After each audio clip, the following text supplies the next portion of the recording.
ஜெய் சாய்ராம். அனைத்து சாய் பக்தர்களுக்கும் நம்ம உதி சேனல் சார்பாக வணக்கம் சாய்ராம். என்னுடைய பெயர் சாய் ஷர்மி. இன்னைக்கு நான் பாபாவுடைய இன்னொரு அற்புதமான லீலையை தான் நான் சொல்ல போகிறேன் சாய்ராம். இது அந்த சாய் பக்தர் வாழ்க்கையில் மட்டும் இல்லை, உங்கள் வாழ்க்கையிலும் ஒரு திருப்பு முனையாக இருக்கும் இந்த லீலை. கண்டிப்பாக உங்கள் வாழ்க்கையில் இருக்கிற கஷ்டங்கள் எல்லாம் நிவர்த்தியாகும். இந்த வீடியோவை முழுவதுமாக கேளுங்க சாய்ராம். ஹைதராபாத்தை சேர்ந்த ஒரு சாய் பக்தர் அவர் அவருடைய வாழ்க்கையில் அவர் பிறந்ததுலேருந்தே பலவிதமான கஷ்டங்களை அனுபவிக்கிறார் சாய்ராம். அவர் பிறந்த உடனேவே அவருடைய தாயை அவர் இழந்துட்டார். அவருடைய அப்பா தான் அவரை வளர்க்குறாரு. அவரும் கொஞ்சம் வருடங்கள் கழித்து அவரும் மறுமணம் செஞ்சுக்கிறாரு. அப்போது அவருக்கு அம்மான்ற ஒரு உறவு திரும்ப கிடைக்கிது. ஆனால் அந்த உறவால் அவருக்கு எந்த விதமான பிரயோஜனமும் இல்லை. அதனால் அவர் கொடுமையை தான் அனுபவிக்கிறாரு. இப்படியே அவருடைய வாழ்க்கையை நகர்ந்து போயிட்டுருக்கு. அவருடைய படிப்பும் அவர் முடிக்கிறாரு, ஹையர் ஸ்டடீஸ் போகிறாரு. அதுவும் அவர் முடிச்சுட்டு அவர் ஒரு வேலையில் ஜாயின் பண்ணுறாரு. ஆனால் அந்த வேலை அவருக்கு ஏற்ற வேலை கிடைக்கல.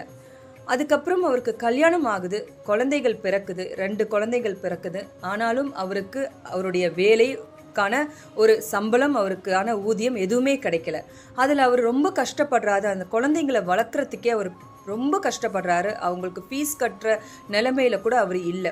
அந்த அளவுக்கு ரொம்ப ஒரு வேதனையில் அவர் இருக்கும்போது அவருடைய வேலை செய்கிற இடத்துல அவருடைய ஃப்ரெண்ட் ஒருத்தர் இருக்கார். அவர் மூலியமாக பாபா அவர் கைக்கு வராரு.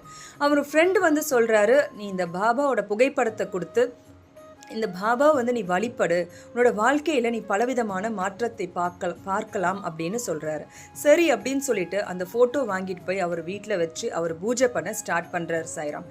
அந்த பூஜை பண்ணுறதுக்கு கூட அவரால் பாபாவுக்கு ஒரு பூவோ ஒரு நெய்வேத்தியமோ வைக்கிறதுக்கு அவரால் முடியல. அது கூட ரொம்ப கஷ்டப்பட்டு தான் பாபாவுக்கு அந்த பூஜையெல்லாம் அவர் பண்ணுறாரு. பண்ணி முடிச்சக்கப்புறம் 1 வருடங்கள் ஆகுது, 2 வருடங்கள் ஆகுது. அவர் பூஜையை தொடர்ந்து பண்ணிகிட்ருக்காரு. ஆனால் அவருக்கு எந்த விதமான ஒரு பலனும் கிடைக்கல சாய்ராம். அவரோட வாழ்க்கை அப்படியே தான் இருக்குது. மேலும் மேலும் ரொம்ப கஷ்டத்துக்கு அவர் தள்ளப்படுறாரு. அப்படி இருக்கும்போது அவர் பாபா கிட்ட ஒரு நாள் அவர் சொல்கிறார், அவரோட புகைப்படத்துக்கு முன்னாடி நின்று அவர் ரொம்ப அழுகிறாரு. அழுதுட்டு சொல்கிறாரு, பாபா இதுக்கு மேலே நான் உங்களை வழிபடவே மாட்டேன். என்னால் இதுக்கு மேலே கஷ்டங்களை தாங்க முடியல. பிறந்ததுலேருந்தே ரொம்ப கஷ்டப்பட்டுட்டு இருக்கேன். என்னால் என் குழந்தைகளை பார்க்குற நிலைமையில கூட நான் இல்லை.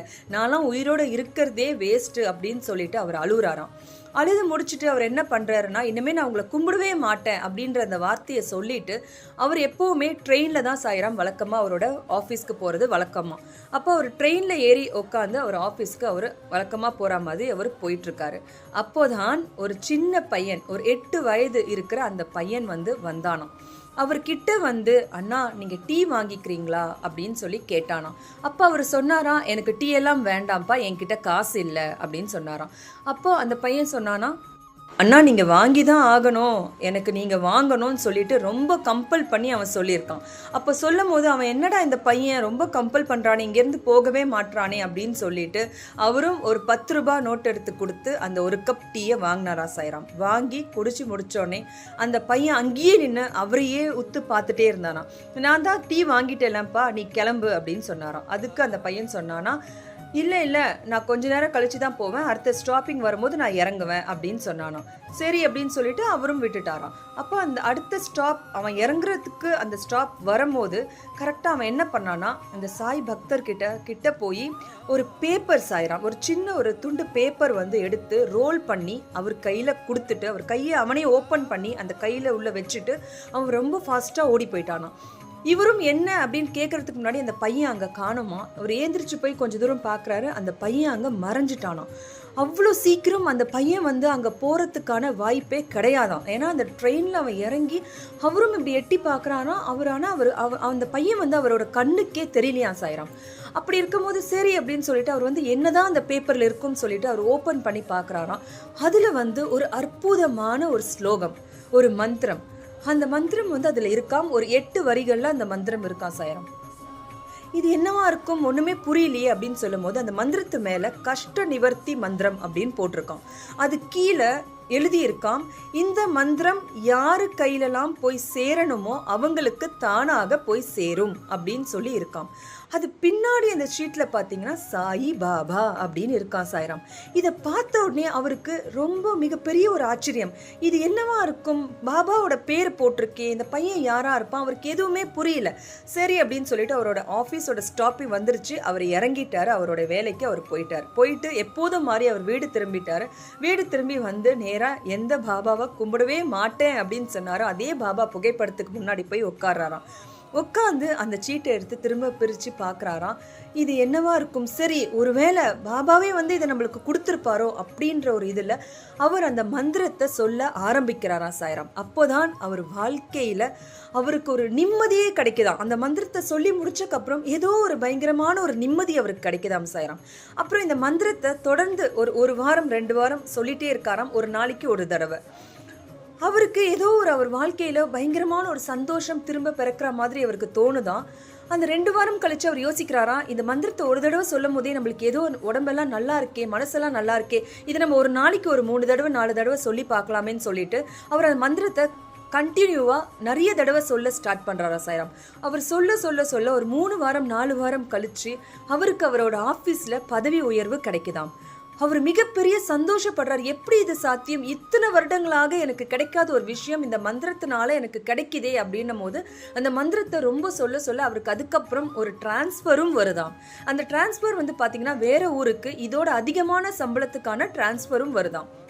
அவர் மனைவி பிள்ளைங்களெல்லாம் கூட்டிகிட்டு அந்த ஊரில் போய் அவர் ரொம்ப சந்தோஷமாக வாழ்கிறாரா சாய்ராம். இன்னைக்கு அந்த பக்தர் சொன்ன ஒரு விஷயம் என்னன்னா, இது யாருக்கெல்லாம் போய் சேரணுமோ அவங்களுக்கு கண்டிப்பாக போய் சேரும்னு அது வந்து கொடுத்த அந்த பையன் பாபா தான் அப்படின்னு அவர் சொல்கிறார். ஏன்னா பாபா தான் அந்த பைய ரூபத்தில் வந்து என் கஷ்டத்தை நிவர்த்தி பண்ணுறதுக்காக இந்த கஷ்ட நிவர்த்தி மந்திரத்தை பாபா தான் கொடுத்தாரு அப்படின்னு சொல்லி பல சாய் பக்தர்கள் கிட்ட அவர் இந்த விஷயத்த சொல்லியிருக்காரு. சொல்லி இந்த மந்திரத்தையும் அவர் எல்லாருக்கும் கொடுத்துருக்காரு சாய்ராம். இதை மற்றவங்க சொன்ன அந்த சாய் பக்தர்களும் இந்த மந்திரத்தை சொல்லி ரொம்ப அவங்க வாழ்க்கையில் இருந்த கஷ்டங்கள், அதாவது நம்ம வாழ்க்கையில் இதுக்கு மேலே நம்ம வந்து இருக்கவே மாட்டோம், நம்ம உயிரே இருக்காது அப்படின்ற நிலைமை உள்ள சாய் பக்தர்களுடைய நிலைமையெல்லாம் மாறி போயிருக்கு அப்படின்னு எல்லோரும் சொல்கிறாங்க சாய்ராம். இதே தான் நானும் சொல்வேன். எனக்கு இந்த மந்திரம் கிடைத்த டைமில் எனக்கும் இந்த மந்திரத்தினால பலவிதமான பலன்கள் என்னோட வாழ்க்கையிலையும் கிடைச்சிருக்கு சாய்ராம். எனக்கும் ஒரு நிம்மதி கிடைச்சிருக்கு, எனக்கும் எல்லா விதமான பலன்களும் கிடைச்சிருக்கு சாய்ராம். அந்த மந்திரத்தை தான், அந்த பொக்கிஷமான பாபாவே தன் கையால் கொடுத்த இந்த மந்திரத்தை யாருக்கெல்லாம் போய் சேரணும்னு இருக்கோ அந்த மந்திரத்தை நான் சொல்கிறேன் சாய்ராம். நீங்கள் யாரெல்லாம் இந்த மந்திரத்தை சொல்ல முடியுமோ எழுதி வச்சுட்டு சொல்லுங்க சாய்ராம். கண்டிப்பாக உங்க வாழ்க்கையிலும் கண்டிப்பா ஒரு நல்லது நடக்கும், கண்டிப்பா அந்த கஷ்ட நிவர்த்தி ஆகும்னு நான் நம்பிக்கையோட சொல்றேன் சாய்ராம். அந்த மந்திரம் என்ன அப்படின்னா, பிரதமம் சாயி நாதாய துவாதியம் துவாரகா மாயினே திருதியம் தீர்த்த ராஜஞ்ச சதுர்த்தம் பக்த வச்சலே பஞ்சமம் பரமாத்மாய சஷ்டிஞ்ச ஷிரடி வாசினே சப்தமம் சத்குரு நாதாய அஷ்டமம் அநாதநார்த்தனே நவமம் நிரடம்பராய தசமம் தத்த அவதாரினே ஏதானி தசநாமானே த்ரிசந்தியம் எப்படே நித்யம் சர்வ கஷ்ட பயான் முக்தே சாயி பாபா நமோஸ்துதே சர்வ கஷ்ட பயான் முக்தே சாயி பாபா நமோஸ்துதே சர்வ கஷ்ட பயான் முக்தே சாயி பாபா நமோஸ்துதே. இதான் சாய்ராம் அந்த அழகான அற்புதமான அவரோட வாழ்க்கையில் இருக்கிற கஷ்டங்கள் எல்லாம் நிவர்த்தி பண்ணி அவருடைய வாழ்க்கையில உயர வைத்த இந்த கஷ்ட நிவர்த்தி மந்திரம். நீங்க எல்லாம் தயவு செய்து கேட்குற இந்த மந்திரம் அவ்வளோ ஒரு பலனை கொடுக்குற ஒரு மந்திரம். நீங்க எல்லாம் எழுதி வச்சுக்கோங்க, இல்லை நான் டிஸ்கிரிப்ஷன் பாக்ஸ்ல இந்த மந்திரத்தை வந்து நான் போடுறேன் சாய்ராம்.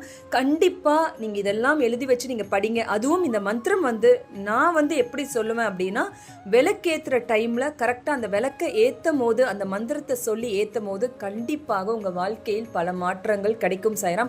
நம்பிக்கையோடு இந்த மந்திரத்தை சொல்லுங்க. உங்க அன்பும் ஆதரவும் எப்பொழுதும் எங்களுக்கு கிடைக்கணும் அப்படின்னு நான் தாழ்மையுடன் உங்களை கேட்டுக்கொள்கிறேன் சாய்ராம். ஜெய் சாய்ராம்.